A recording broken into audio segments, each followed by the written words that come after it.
Hi friends, ಎಲ್ಲರಿಗೂ ನಮಸ್ಕಾರ. ಇವತ್ತಿನ ರೆಸಿಪಿ ಏನಂದರೆ ಚಿಕನ್ ಸುಕ್ಕ. ನಿಮ್ಮ ಮನೆಯಲ್ಲಿ ಕೂಡ ಈ ಮೆಥಡಲ್ಲೊಮ್ಮೆ ಚಿಕನ್ ಸುಕ್ಕವನ್ನು ಮಾಡಿ ಮನೆಯಲ್ಲೆಲ್ಲರೂ ಇಷ್ಟಪಟ್ಟು ತಿಂತಾರೆ. ಹಾಗಾದರೆ ತಡ ಯಾಕೆ, ಚಿಕನ್ ಸುಕ್ಕ ಹೇಗೆ ಮಾಡೋದು ಅಂತ ತೋರಿಸ್ಕೊಡ್ತೇನೆ.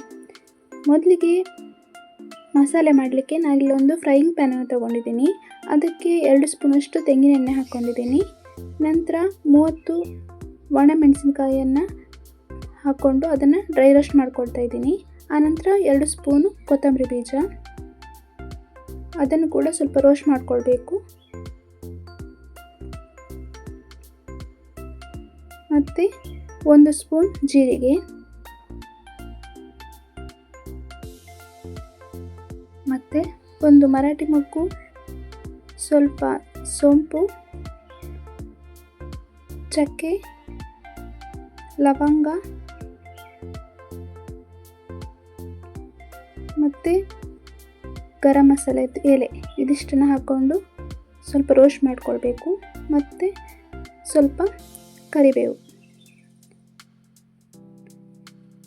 ನಂತರ ಇದಕ್ಕೆ 4 ಹಸಿರು ಬೆಳ್ಳುಳ್ಳಿಯನ್ನು ಹಾಕಿ ಅದನ್ನು ಸ್ವಲ್ಪ ರೋಸ್ಟ್ ಮಾಡಿ ಇದಿಷ್ಟನ್ನು ತಣ್ಣಗಾದ ನಂತರ ನೈಸಾಗಿ ಪೌಡರ್ ಮಾಡ್ಕೊಳ್ಬೇಕು. ನಂತರ ಅದೇ ಫ್ರೈಯಿಂಗ್ ಪ್ಯಾನಿಗೆ ನಾನು 1 ತೆಂಗಿನಕಾಯಿಯ ತುರಿಯನ್ನು ಹಾಕ್ಕೊಳ್ತಾ ಇದ್ದೀನಿ. ಅದಕ್ಕೆ 1 ಸ್ಪೂನಷ್ಟು ಯೆಲ್ಲೋ ಪೌಡರ್ನ ಹಾಕ್ಕೊಂಡು ಸ್ವಲ್ಪ ರೋಸ್ಟ್ ಮಾಡ್ಕೊಳ್ಬೇಕು. ಹೀಗೆ ಮಾಡೋದ್ರಿಂದ ಟೇಸ್ಟ್ ಚೆನ್ನಾಗಿ ಬರ್ತದೆ. ತೆಂಗಿನಕಾಯಿಯನ್ನು ಈ ರೀತಿಯಲ್ಲಿ ರೋಸ್ಟ್ ಮಾಡಿಕೊಂಡ್ರೆ ಸಾಕಾಗ್ತದೆ. ಅನಂತರ ಚಿಕನ್ ಸುಕ್ಕ ಮಾಡಲಿಕ್ಕೆ ನಾನು ಇಲ್ಲೊಂದು ಪಾತ್ರೆಯನ್ನು ತೊಗೊಂಡಿದ್ದೀನಿ. ಇದಕ್ಕೆ 3 ಟೇಬಲ್ ಸ್ಪೂನಷ್ಟು ತೆಂಗಿನ ಎಣ್ಣೆಯನ್ನು ಹಾಕ್ಕೊಂಡಿದ್ದೀನಿ. ಕೊಕೊನಟ್ ಆಯಿಲ್ ಇಲ್ಲದಿದ್ದರೆ ಬೇರೆ ಯಾವುದೇ ಕುಕ್ಕಿಂಗ್ ಆಯಿಲ್ ಅಥವಾ ತುಪ್ಪವನ್ನು ಕೂಡ ಹಾಕ್ಕೊಳ್ಬೋದು.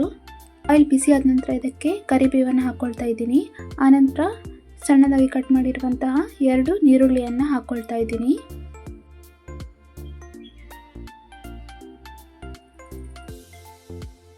ಈರುಳ್ಳಿಯನ್ನು ಚೆನ್ನಾಗಿ ಫ್ರೈ ಮಾಡ್ಕೊಳ್ಬೇಕು.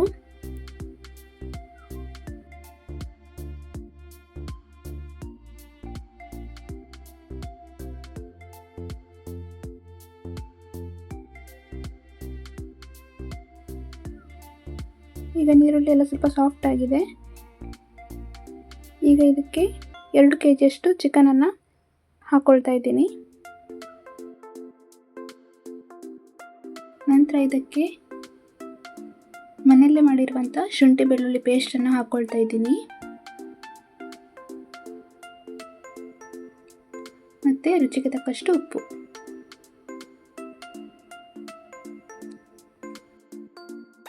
ಮತ್ತು ಇದಕ್ಕೆ 2 ಸ್ಪೂನಷ್ಟು ಯೆಲ್ಲೋ ಪೌಡರನ್ನು ಹಾಕ್ಕೊಳ್ತಾ ಇದ್ದೀನಿ.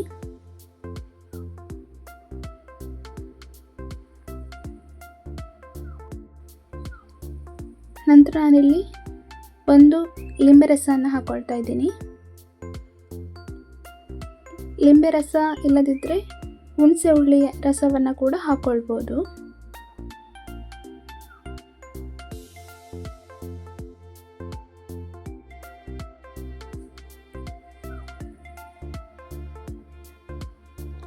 ಇದಕ್ಕೆ ಯಾವುದೇ ನೀರು ಹಾಕೋ ಅವಶ್ಯಕತೆ ಇಲ್ಲ, ಅದೇ ನೀರು ಬಿಟ್ಕೊಳ್ತದೆ. ನಂತರ ಇದಿಷ್ಟನ್ನು ಚೆನ್ನಾಗಿ ಕಲಸಿ ಮುಚ್ಚಳ ಮುಚ್ಚಿ ಚಿಕನನ್ನು ಬೇಯಲಿಕ್ಕೆ ಇಡಬೇಕು. ಸುಮಾರು 1/4 ಗಂಟೆ ಆದ ನಂತರ ನಾನಿಲ್ಲಿ ಮುಚ್ಚಳ ತೆಗೆದು ಮತ್ತೆ ಚಿಕನನ್ನು ಚೆನ್ನಾಗಿ ಕಲಸಿ ಮತ್ತೆ ಬೇಯಲಿಕ್ಕೆ ಇಡ್ತಾ ಇದ್ದೀನಿ. ಟೋಟಲಾಗಿ ಅರ್ಧ ಗಂಟೆಗಳ ಕಾಲ ಚಿಕನನ್ನು ಬೇಯಿಸಿದರೆ ಸಾಕಾಗ್ತದೆ.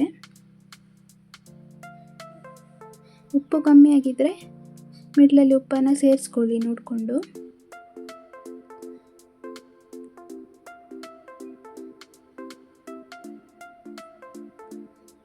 ಈಗ ಚಿಕನ್ 3/4 ಅಂಶ ಬೆಂದಿದೆ.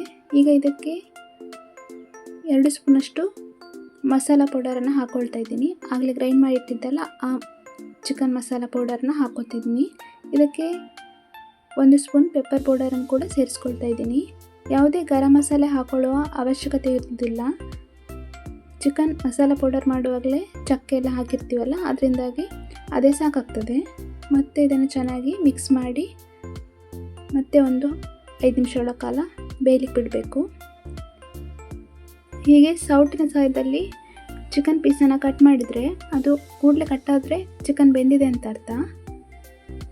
ಈಗ ಇದಕ್ಕೆ ರೋಸ್ಟ್ ಮಾಡಿರುವಂಥ ತೆಂಗಿನಕಾಯಿ ತುರಿಯನ್ನು ಹಾಕ್ಕೊಳ್ತಾ ಇದ್ದೀನಿ.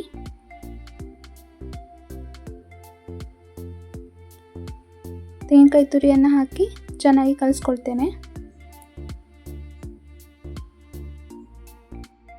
ನಂತರ ಇದನ್ನು ಚೆನ್ನಾಗಿ ಕಲಸಿ ಅದಕ್ಕೆ ಒಂದು 4 ಸ್ಪೂನಷ್ಟು ಮಸಾಲ ಪೌಡರನ್ನು ಹಾಕ್ಕೊಳ್ತಾ ಇದ್ದೀನಿ.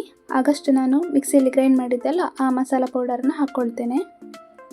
ಉಳಿದಿರುವ ಮಸಾಲ ಪೌಡರನ್ನು ನಾವು ಬೇರೆ ತರಕಾರಿ ಪಲ್ಯಗಳಿಗೆ ಸಹ ಯೂಸ್ ಮಾಡ್ಕೊಳ್ಬೋದು. ಇದು ಮಸಾಲ ಪೌಡರಿಂದ ಯಾವುದೇ ಪಲ್ಯ ಮಾಡಿದರೂ ಕೂಡ ಟೇಸ್ಟ್ ಅಂತೂ ಸೂಪರಾಗಿ ಬರ್ತದೆ. ಈ ಪೌಡರನ್ನು ಫ್ರೀಜರಲ್ಲಿ ಸ್ಟೋರ್ ಮಾಡಿಟ್ಟರೆ 1 ತಿಂಗಳಾದರೂ ಸಹ ಹಾಳಾಗೋದಿಲ್ಲ. ಈ ಮಸಾಲ ಪೌಡರನ್ನು ಹಾಕಿದ ನಂತರ ಚಿಕನನ್ನು ಚೆನ್ನಾಗಿ ಕಲಸಿ ಮತ್ತೆ 5 ನಿಮಿಷಗಳ ಕಾಲ ಮೀಡಿಯಂ ಫ್ಲೇಮಲ್ಲಿ ಬೇಯಲಿಕ್ಕೆ ಬಿಡಬೇಕು. ಇದಕ್ಕೆ ಸಣ್ಣದಾಗಿ ಕಟ್ ಮಾಡಿರುವಂಥ ಕೊತ್ತಂಬರಿ ಸೊಪ್ಪನ್ನು ಹಾಕ್ಕೊಂಡ್ರೆ ಮಂಗಳೂರು ಶೈಲಿಯಲ್ಲಿ ಚಿಕನ್ ಸುಕ್ಕ ರೆಡಿ ಆಗ್ತದೆ. ನನಗೆ ಈ ಚಿಕನ್ ಸುಕ್ಕ ಜೊತೆ ನೀರು ದೋಸೆಯನ್ನು ತಿನ್ನಲಿಕ್ಕೆ ತುಂಬ ಇಷ್ಟ ಆಗ್ತದೆ. ನಿಮ್ಮ ಫೇವ್ರೆಟ್ ಕಾಂಬಿನೇಷನ್ ಯಾವುದಂತ ಕಮೆಂಟ್ ಮಾಡಿ ತಿಳಿಸಿ. ನೀವು ಕೂಡ ನಿಮ್ಮ ಮನೆಯಲ್ಲಿ ಈ ರೀತಿಯಲ್ಲಿ ಒಮ್ಮೆ ಚಿಕನ್ ಸುಕ್ಕವನ್ನು ಮಾಡಿ ನೋಡಿ, ಹೇಗಾಗಿತ್ತು ಅಂತ ಕಮೆಂಟ್ ಮಾಡಿ. ರೆಸಿಪಿ ಇಷ್ಟ ಆಗಿದ್ದರೆ ಲೈಕ್ ಮಾಡಿ.